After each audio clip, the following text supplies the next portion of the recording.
Assalamualaikum warahmatullahi taala wabarakatuh. Barasuna di mana wae ayana. Tepang dangu deui sareng sim kuring mangnana nagon dina pidangan yang sunana parantos maneh. Nyandak hiji jejer carios talajak nu mawa cilaka bagian kasalapan. Hanca garapan dongeng anu katuna waktos dinten kamari tos dukikeun Ki Badar tos aya di bumina nya baraya. Samulihna ti lemur Ciheot nuju aya di tepas bumina nuju ngawangkong sareng si Ojon miwarang pangdamelkeun kopi tos dugikeun kadinya pami telepat tumang sateacana nyuhunkeun diapunten bilih wae anu kasebit nami nuju alit kasebatas masa parentosna dewasa kasindiran lakoning pelampahan ku ieu carios mang nyuhunkeun diapunten kumargi mamung saukur karangan hungkul nya baraya.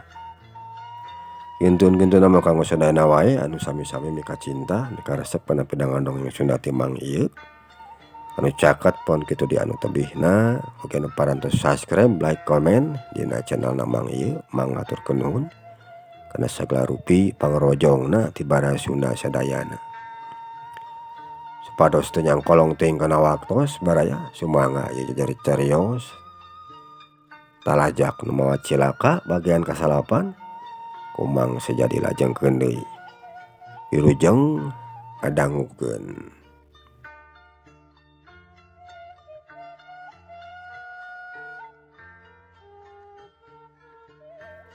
Ari barudak anu duan kamaran Ojon.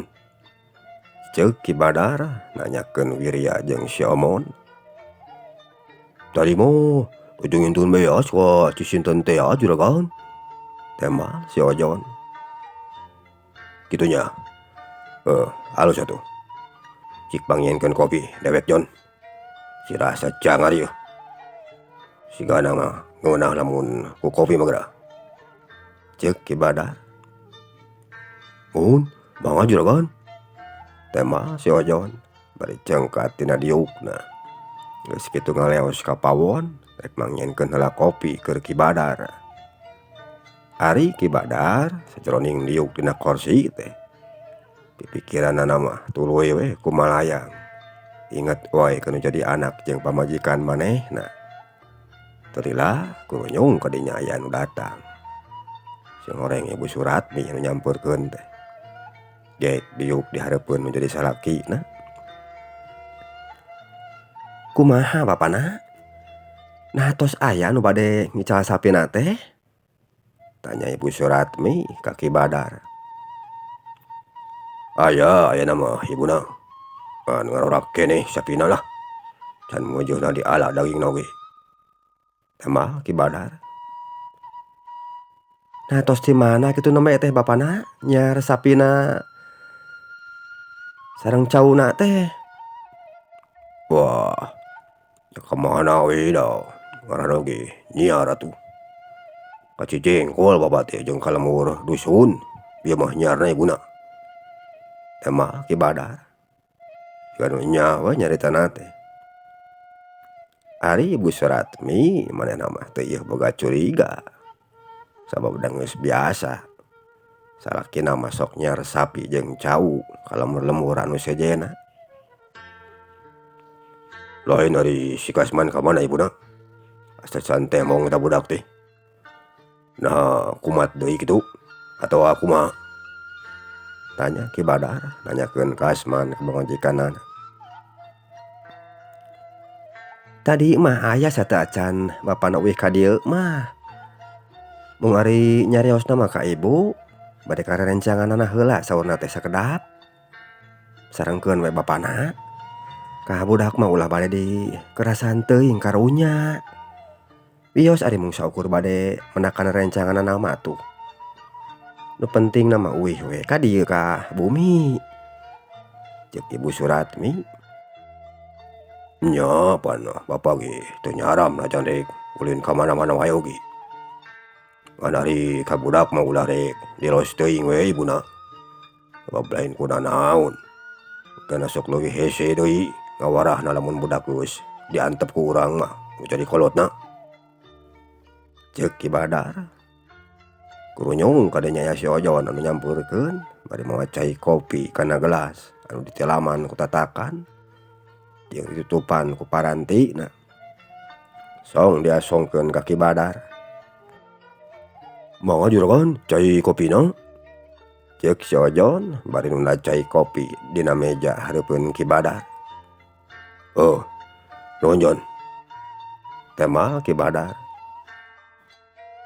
Selang teu sababaraha ti harita, Wirya jeung si Omon katanya geus datang deui ka dinya. Puus mobil nu keur disetiran ku Wirya asup ka pekarangan hareup imahna Ki Badar. Reg mobil eureun.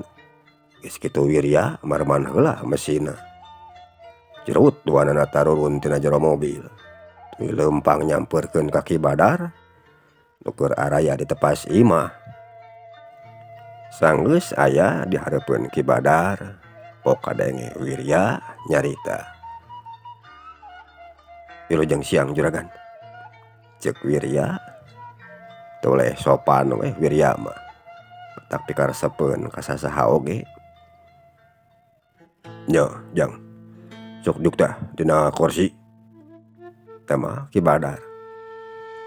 "Muhun, mangga juragan," ceuk Wirya bari gaek manehna diuk dina kursi hareupeun Ki Badar. Pon kitu deui si Omon sarua manehna oge. Sanggeus anu duaan dariuk pok Ki Badar kadenge deui nyarita. "Kumaha Jang?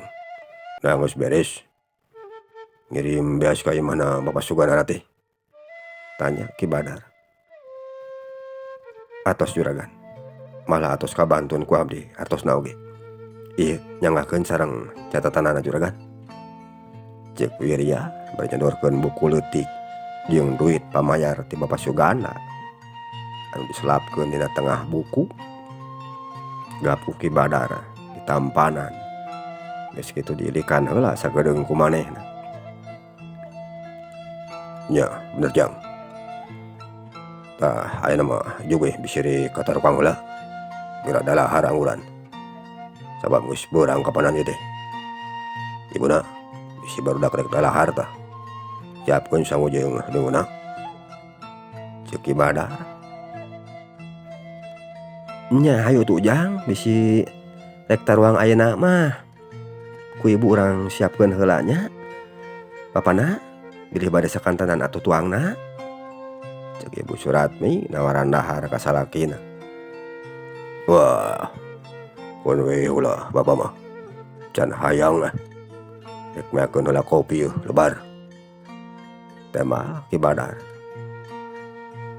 "Muhun nya wios atuh pami teu acan hoyong mah. Hayu barudak, urang kaparawon heula ayeuna mah sareng ibu," ceuk Ibu Suratmi bari cangkat tina diukna. Tuluy ngaleos ka pawon dituturkeun ku nu tiluan. Nyatana ku Wirya, si Omon jeung si Ojon. Jag urang tuna heula kaayaan di imahna Ki Badar baraya. Ayeuna urang nyaritakeun ka Asman nu harita keur ngajugjug ka tempat caricingna Ki Mardun jeung pada baturna. Harita mobil nu keur disetiran ku Kasman katanya keur nyemprung di jalan. Mulah jalanan anu sepi. Teu kacatur diladan di jalan. Mobil anu keur dibawa ku Kasman mimiti asup kaburuan hareup imah kosong. Reg mobil eureun. Jerut Kasman katanya turun tina mobilna. Tuluy leumpang meuru ka imah Ki Mardun jeung pada baturna nu keur araya di jero. Sanggeus aya di jero ge Kasman diuk dina bangku. Teu heula ti harita kadenge surah Ki Mardun nyarita ka Kasman. "Kasman, ayeuna urang kudu neangan cara euy. Arah urang bisa nyokot mobil. Besok dipake ku si Wirya, pagawe Bapak Silaing. Namun mobil truk eta geus hasil kacokot ku urang. Tang tu si Wirya bakal diusir ti eta imah ku kolot Silaing. Atuh saja pada ti kitu. Manehna pasti dicitah gantian ku Bapak Silaing. Da lamun geus kitu mah meureunan kauparan euy atuh genah hate urang salaya ka manehna teh. Ceuk Ki Badar bari mencong kana beungeutna Kasman. Nya ngan kudu kumaha carana Ki Mardun? Geus lieur kuring mah mikiran lagi lah. Mah Kasman. Nah make jeung kudu lieur ari silaing Kasman. Ayeuna kieu euy. Urang paling mobil trukna ku urang. Geus kitu urang jual. Tuluy duitna urang pake pesta ku urang Kasman. Nah kumaha silaing satuju? Ceuk Ki Mardun. Nya ari ku kitu nama kuring geus satuju Ki Mardun. Ngan tetep teu kapikiran ku kuring mah. Sabab kangaranan maling mobil teh teu gampang atuh. Jeung gede we ongko resikona. Kumaha lamun kanyawan ku batur atawa ku nu mawana. Kureak pada neungeulan meureun kuring. Teh mah Kasman. Bodoh silaing mah Kasman. Keun we masalah anu nyokotna mah pasrahkeun ka barudak. Tugas silaing ayeuna ngan saukur nyokot kunci serepna eta mobil euy. Datang tuna oge kangaranan kunci serep mah aya jeung tara dibapawa. Tangke lamun geus kapanggih kuncina karek pikeun eta kunci ka barudak ku silaing. Keun we cenah barudak anu digarawean mah Kasman. Ceuk Ki Mardun. Kitu nya Ki. Nyakeun atuh engke ku kuring rek diteangan heula kuncina. Lamun geus kapanggih karek rek dibikeun ka barudak. Teh mah Kasman. Hade Kasman euy.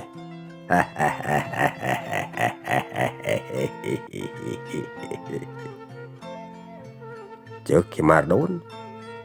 Bajeng seuri kituna teh siga nu ngeunah. Cag urang tunda heula Ki Mardun jeung pada baturna baraya. Keur ngarancanakeun niat jarahatna. Ayeuna urang nyaritakeun deui Ibu Dewi. Saminggu ti harita sanggeusna Ibu Dewi panggih jeung wirya. Pagawean sapopoena Ibu Dewi sok rajeun kulang jentul wae. Malah menjadi kurang madep kana kaladangan anu baralanjana oge. Sabab pikiranna keur nu gencang. Harita kira wanci pukul 7:30 peuting. Ibu Dewi katanya manehna keur diuk sorangan dina kursi anu aya di tepas imahna. Kituna teh bari mencrong ka jalan. Ka kandaraan jeung jalma nu keur lalar liwat di hareupeun imahna. Ari otakna muter. Neangan cara jeung alasan keur kasalakina. Sangkan bisa nepungan ka Mang Diman jeung Widarsi anu baheula geus kapihapean anak ku manehna. Sabab dari Bapak Suganda mah can apaleun. Lamun Ibu Dewi teh anu sanyana mah geus boga budak hiji. Ari panggihna Ibu Dewi jeung Bapak Suganda di imah nu jadi dundunganna Ibu Dewi. Nyatana baturna Bapak Suganda. Nu harita mah Ibu Dewi keur masih jadi pembantuna keneh di imahna babaturanna Bapak Sugandana teh. Kaparengan caritana mah dina hiji poe Bapak Suganda ulin ka imah babaturanana anu jadi dudunganna Ibu Dewi. Nya panggih di dinya Bapak Suganda jeung Ibu Dewi teh di imah babaturanana. Bapak Suganda anu harita masih bujang keneh manehna ngarasa kapincut nenyo ku kageulisanana Ibu Dewi. Nu antukna Ibu Dewi dikawin ku Bapak Suganda. Cohagna mah harkat jeung martabatna Ibu Dewi dijait ku Bapak Suganda. Tapi kaboga budakna hiji lalaki nyatana Ramdhani. Ibu Dewi can kungsi ngambejakeun ka Bapak Suganda. Yen manehna teh geus boga budak hiji. Aku nama Rana we hungkul. Can kungsi ngambejakeun ka Bapak Suganda. Yen ngaran manehna teh sabenerna mah lain Dewi tapi Neng Eha. Atuh sajabana ti kitu Neng Eha nyebutkeun nama geus teu boga kolot. Kolotna geus maraot cenah. Malah Bapak Suganda oge teu apaleun lamun Ki Badar teh urut salakina Ibu Dewi atau Neng Eha. Dina hate jeung pipikiran Ibu Dewi sok dikukuntit ku rasa kasieun jeung kakeung. Sieun we cenah Bapak Suganda teh apaleun kana sakabeh rusia hirupna. Dimanaeun teuing cenah amakna yang bakal ngusir ka dirina. Barang Ibu Dewi keur anteng ngalamun sorangan. Kurunyung kadinya nyampeurkeun. Sing oreng Bapak Suganda anu jadi salakina. Bek Bapak Suganda diuk dina kursi anu hijina deui. Anu aya di beh katuhunna Ibu Dewi. Tadilah ti harita pok Bapak Suganda kadenge nyarita. Kunaon ibuna siga aya nu keur dipikiran ku ibuna? Tanya Bapak Suganda bari ngareret ka Ibu Dewi anu keur diuk teu beh kencaeun manehna. Ah henteu bapana, teu aya anu nuju diemutan ku ibu mah. Mung ieu we salira karaosna teh meni asa cararape. Tama Ibu Dewi. Kitunya ibuna. Deureukkeun we heula tuh. Sapoe dua poe mah ulah wakanuan warung heula. Keun we daya si Ujun anu ngajaga warung mah. Papanan manehna mah geus biasa dititah ku urang lain. Kajen Bapak isuk rek nitah we ka si Ujun. Keur ngaladangan anu balanya wae mah. Kudu diulinkeun heula gerameurna ibuna. Meh geunah deui eta awak teh. Ulah dipeleter teuing. Ceuk Bapak Suganda. Ibu Dewi barang Bapak Suganda nyarita kitu teh. Manehna mah meni asa mabok manggih gorowo. Nugar cadas manggih emas. Aya jalan komo meuntas.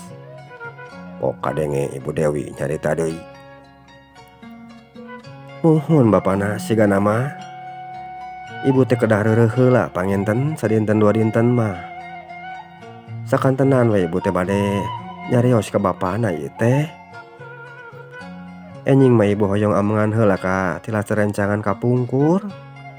Mitos asa sono. Aya ngobrol sareng anjeunna. Nah kinten-kintenna bapana ngawidian ka ibu. Ceuk Ibu Dewi. Oh nya teu nanaon ari keur bapa mah. Jug we bisi rek manggihan babaturan heula mah. Narek dijajab ku bapa atawa kumaha. Tema Bapak Suganda. Ah wios abdi we nyalira bapana. Sareng da caket ieu mah bumina oge teu patos tebih teuing. Sareng meh raos we ngawangkongna ari papada istri mah. Janten teu karagok. Cek Ibu Dewi. Nya teu nanaon ari kitu mah. Anu ulah burit teuing we balikna. Lain nanaon hariwang. Bisa aya itu ieu di jalana ke. Tema Bapak Suganda. Ah moal dah. Paling dina telatna oge. Tengah dinten tos aya di dieu bapana, tos aya di bumi. Ceuk Ibu Dewi. Nya sok we ibuna. Atuh Bapak ge isuk marek nepungan heula ka Burhan ieu teh. Sarua Bapak ge geus heubeul teu panggih jeung manehna. Cik Bapak Suganda. Krek nepungan heula ka Pak Burhan cenah babaturan manehna. Urut dununganna Ibu Dewi baheula. Nuhun mangga bapana. Tema Ibu Dewi. Geus kitu anu duaan rasup ka jero imah. Sabab wanci teh harita geus ngarayap ka peuting. Rayaan saluareun imah mimiti rada tiiseun. Ngan kari hiji dua meureunan sok rajin aya kandaraan anu lalaliwat kaneh teh.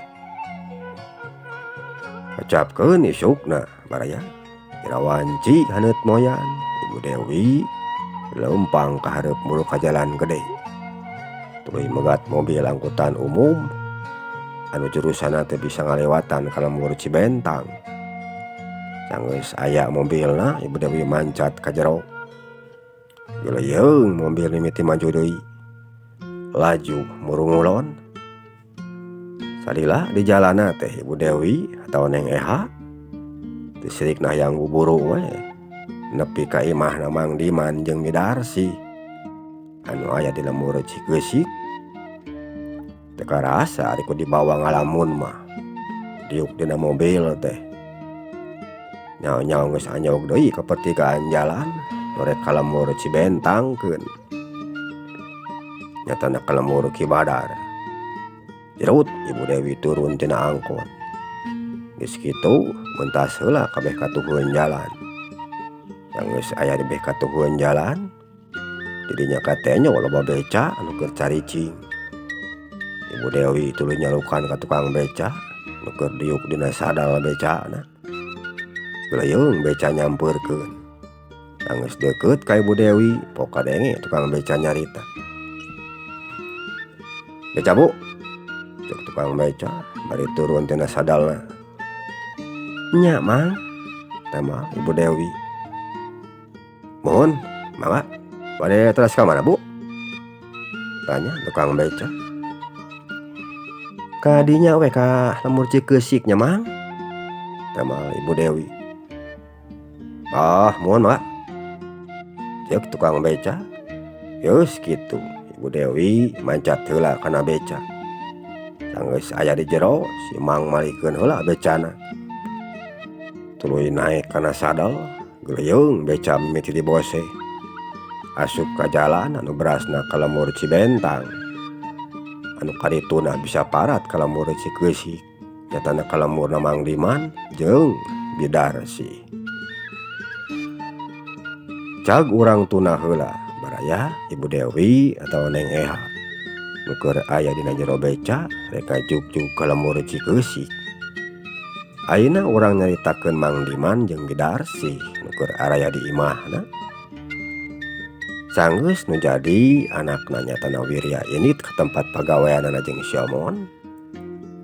Harita katenyo anu doan keur dariuk dina jojodog anu aya di rohangan imah. Ari panto imahna masih molongok keneh. Ngahaja dibukakeun meh seger cenah aya angin ka jero. Tulila kadenge Bidarsi anu nyarita ka Mang Diman. "Bapana nah rek dagang atawa moal poe ayeuna? Nah cenah dasar keneh wae geuningan?" cek Bidarsi nanya kana jadi salakina. "Teuing ieu teh mana asa kurang ngarareunah awak Bapak teh. Moal asup angin mah kitu," temal Mang Diman. "Hanya geus we meureunnan eureun heula Bapana sapoe wae mah. Eureukkeun heula angguran. Kuriak gering ke dipaksakeun mah. Lamun geus gering mah kapanan moal meunang ku duit saeutik," cek Bidarsi. "Nya mana sigana mah kudu direureukkeun heula meureunnan ieu awak teh. Sakurang garanah ieu karasana oge," temal Mang Diman. "Nya jug we rek digolerkeun heula mah. Kedengkeun geura," cek Bidarsi. "Nya mana Bapak rek kedeng heula asa kedeung mah ieu," temal Mang Diman bari cengkat tina diukna. Tapi karek cengkat tina diuk Mang Diman di jero imah katenyo yen di sisi jalan hareup imah manehna sigaya saurang awewe anu karek turun tina jero beca. Geus kitu eta awewe teh mayar heula ongkos becana. Lain ari itu saha mana sigana mah aya semah meureunan. Nah semah anu rek ka urang atawa lain gitunya, cek Mang Diman bari mencrong ka peuntaseun jalan. "Mana Bapana?" tanya Bidarsi bari euleugeuh kaluar. "Itu mana keur meuntas ka dieukeun geuningan," temal Mang Diman. "Nya sigana mah semah nu rek ka urang meureun Bapana. Tapi sahanya?" cek Bidarsi bari nenget-nenget ka jalma anu keur leumpang muru ka imahna. Beuki lila eta awewe teh beuki deukeut ka hareupeun lawang panto imah. Sing horeng eta jalma teh Ibu Dewi anu geus nepi deui ka dinya. Sanggeus aya di hareupeun lawang panto, Ibu Dewi tuluy uluk salam ti luar. "Mana jik samperkeun heula aya saya mah tuh diharap bisi nu reka urang eta jalma teh. Cek Mang Diman eta akan menjadi pamajikanana. Nya bapana, keun ku kami urang samperkeun heula. Nah saha tuh nya? Teh mah Bidarsi bari cengkat tina diukna. Bidarsi mana oge teu apaleun. Nah saha cenah? Jeung aya ku pantesna lamun Bidarsi pangling teh mah ka Neng Eha. Sabab baheula mah teu kitu daunanana oge Neng Eha teh. Justru ning basajan sayana. Beda jeung ayeuna anu hurung herang. Atuh sujabana ti kitu awakna oge lingsig ayeuna mah. Ngeusi matak seger nenyona.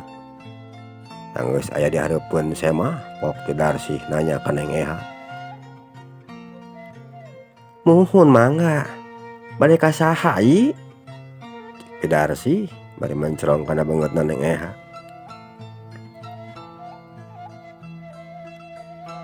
Dupi aceuk teh Bidarsi?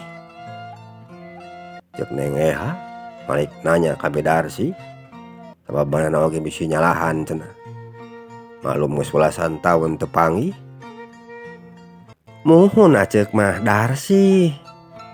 Dupi ari ai saha nya? Teh mah Bidarsi. Geus puguh yen eta teh Bidarsi. Gabrug Ibu Dewi atawa Neng Eha gabrug. Nangkep kana awakna Bidarsi. Bajeng ceurik mending kukuk dina tak-tak bekatuhna Bidarsi. Ari Bidarsi manehna nenyo kitu teh siga nu bingung. Sabab can kahartieun ari kumanehna mah. Kesa kedap ai?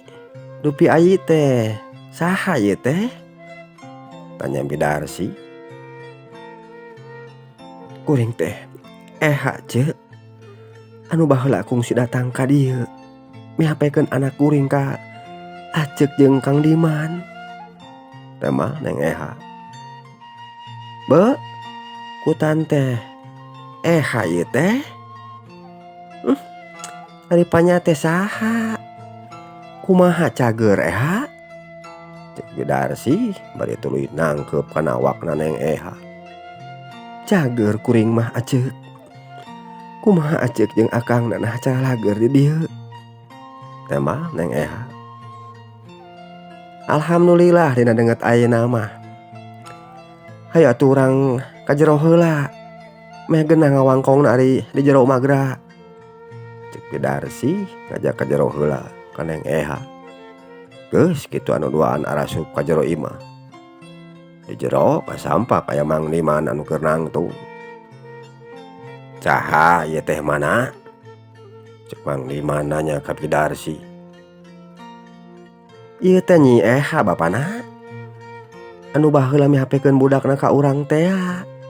Indung si kujang ieu teh. Teh mah Bidarsi. Be, kutaan teh Nyi Eha ieu teh. Kumaha cager Nyai? Cek Mang Diman. Pangesto Kang. Sawalerna akang kumaha di dieu? Teh mah Neng Eha bari malik nanya. Nya ari keur ayeuna mah aya hibar kawilujengan akang ngan ieu weh rada asup angin meureunan. Sok atuh diuk heula tah di dinya Nyai. Anu ayahna da di dieu mah saki kabuktianana geuningan. Cek Mang Diman. Nya keun weh Kang. Da sami wae di mana-mana oge. Teh mah Neng Eha bari geek diuk dina jojodong. Mana cai-caina heula atuh tah keur si Nyai. Cek Mang Diman. Nya ke daguan sakedeung mah Nyai nya. Cek Bidarsi bari cengkat tina diukna. Tuluy nyokot teko jeung cangkir sasiki di pawon. Teu geus balik deui song diasongkeun ka Neng Eha. Sok tah Nyai, caina heula. Ngan wayahna dari lalauhna mah teu boga ceuk mah. Cek Bidarsi. Nya, keun weh heula ceuk. Jeung keun bae teu kudu ngariweuh sagala rupa tuh. Teh mah Neng Eha. Tilapok kadenge deui Neng Eha nyarita.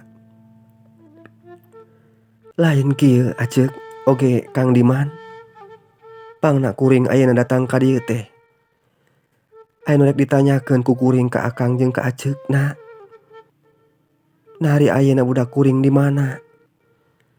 Jeung naha ari anak kuring teh ngaranna Wirya atawa saha? Ngan hampura kuring mah datang ka dieu sote. Lain hartina kuring rek nyokot anak kuring ti Acek jeung Akangna. Kuring mangan saukur hayang muguhkeun hungkul. Nah ari anak kuring teh aya keneh atawa kumaha? Tah kitu Kang. Acek Cek Neng Eha bari ngareret ka Bidarsi jeung salakina. Ari Bidarsi manehna kalakah nenyok kana beungeut Mang Diman. Mang Diman surti pok manehna nyarita. Kieu Nyai, nya teu nanaon ari Nyai hayang nyaho mah. Da ku Akang oge jeung Acekna mah burung dibejakeun ka Nyai masalah si Kujang teh. Jeung deui nya teu nanaon sanajan nya oge ku si Nyai rek diaku atau rek dibawa balik teh mah eta budak cek kasarna. Keun we da budak Nyai ieu. Sabab ari Nyai mah indungna anu hakna. Kajaba lamun anu mentana teh batur. Karek meureun ku Acekna jeung Akangna oge moal dibikeun dalah kumaha oge. Ta ayeuna Nyai ka dieu nya aya syukurna we ari keur Akang mah. Hartina Nyai teh mata kitu oge inget keneh meunang kanu jadi anak. Teu miceun kitu wae. Sabab da tetep Nyai awal lahir mah ieu Rusyah teh boh ku Akang. Pon kitu deui ku Acekna tang tu baris dibejakeun ka si Ujang. Sabab si Ujang wajib nyaho. Sabalikna teh eta lamun ieu Rusyah teh ku Akang jeung Acekna teh dibejakeun ka budak. Kacida salah jeung dosana keur Akang jeung Acekna mah. Sarua we jeung menggatkeun turunan ari kitu mangarana.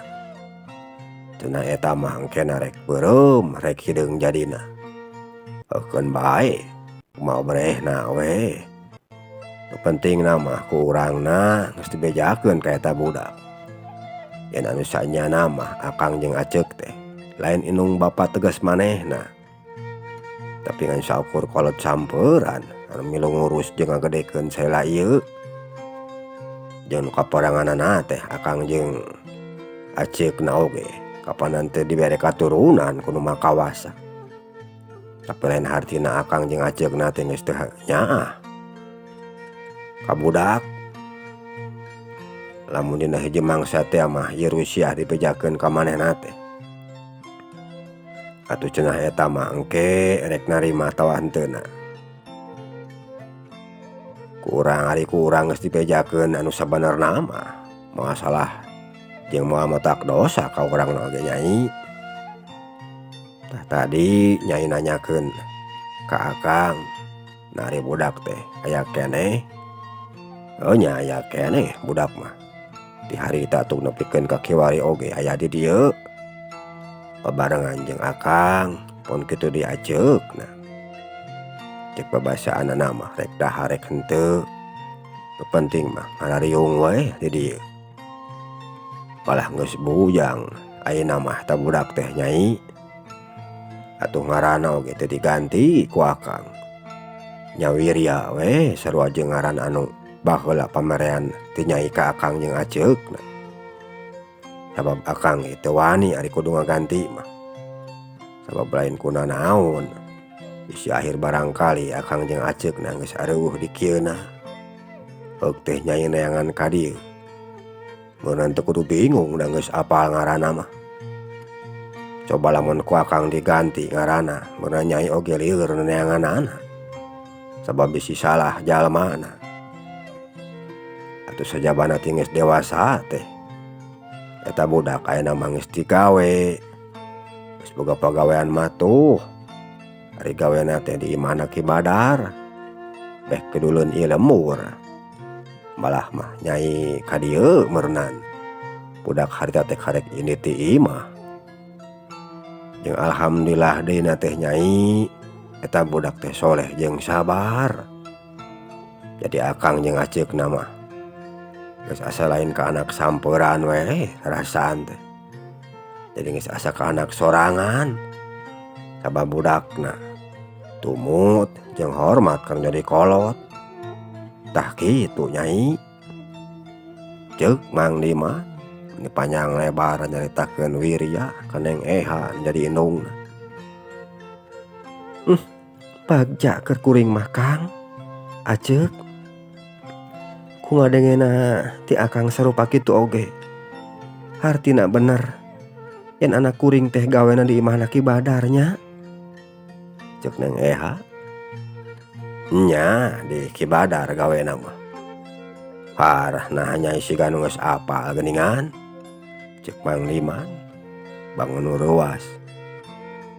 Nya Kang, sabab kuring ge kungsi panggih jeung manehna pasakeun nganterkeun beas ka imah. Nya budak teh ku kuring ditanya urang mana, saha ngaran jeung saha kolot.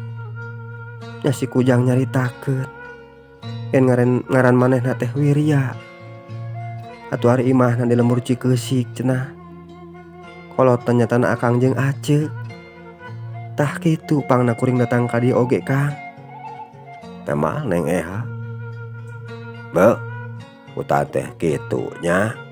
Jadi Nyai teh geus kungsi panggih jeung si Kujang atuh ari kitu mah. Ceuk Mang Diman. Nya Kang. Temal Neng Eha. Tah ari ayeuna nah kumaha paniatan Nyai keur anu satuluyna teh? Tanya Mang Diman. Kieu Kang, oge aceuk kuring mah ka dieu ngan saukur hayang mastikeun hungkul ceuk tadi oge. Yen anak kuring teh bener wirya anu basa teu lah kungsi nganterkeun beas ka tempat kuring. Keun we heula budak mah ulah wakasina nyahoeun yen kuring teh indung manehna. Ngan tetep abdi rek mikanyaah ka manehna ku cara abdi sorangan Kang. Engke lamun waktuna geus aya kuring tangtu nu bakal nyarita sorangan kan jadi anak. Yen kuring teh indung manehna. Ngan keur kuring ayeuna anu matak jadi nyeri perih. Anu matak jadi nyeri jeung perih teh kana hate. Nah budak teh bet digawekan menjadi bapana sorangan. Anu sakuduna oge bapana mah mere jeung tanggung jawab kana jadi anak. Ieu mah kalakah dikulikeun. Tah kitu Kang. Ceuk Neng Eha jeung nyegruk ceurik dina lahunan. Ari Mang Diman jeung Bidarsi barang ngadenge Neng Eha nyebutkeun yen Wirya teh digawena kana jadi bapana sorangan. Maranehna doaan mending ngarenyang. Sabab dari Mang Diman mah jeung Bidarsi can harapaleun nah saha cenah ari bapana Wirya teh. Teh heula Nyai. Ieu Nyai nyebutkeun yen budak teh digawena ka bapana sorangan. Nah kumaha maksudna? Asa can kahar teh ku akang mah. Ceuk Mang Diman nanya deui ka Neng Eha. Nya Kang, budak teh digawena ka bapana sorangan. Ngarah duitna ka bapana sorangan. Anu salali ieu geus teu ngurus jeung nyangsara kana hirupna. Eta anu dipake nyeri jeung perih ku abdi mah Kang. Temal Neng Eha. Keke. Kumaha maksud teh Nyai? Ceuk Mang Diman nanya deui. Kieu Kang, oge aceuk Ki Badar teh baheula mah kungsi jadi salaki abdi. Nya boga budak hiji nyatana si Ujang. Temal Neng Eha. Atuh Mang Diman jeung Bidarsi ini olok mangpadu. Barang ngadenge caritaan teh Neng Eha sarupa kitu teh. Nah nya eta teh Nyai? Tanya Mang Diman. Nya Kang, kitu pisan eta caritana teh. Temal Neng Eha. Bari tuluy nyusutan kana cai panon anu maseuhan kana pipina.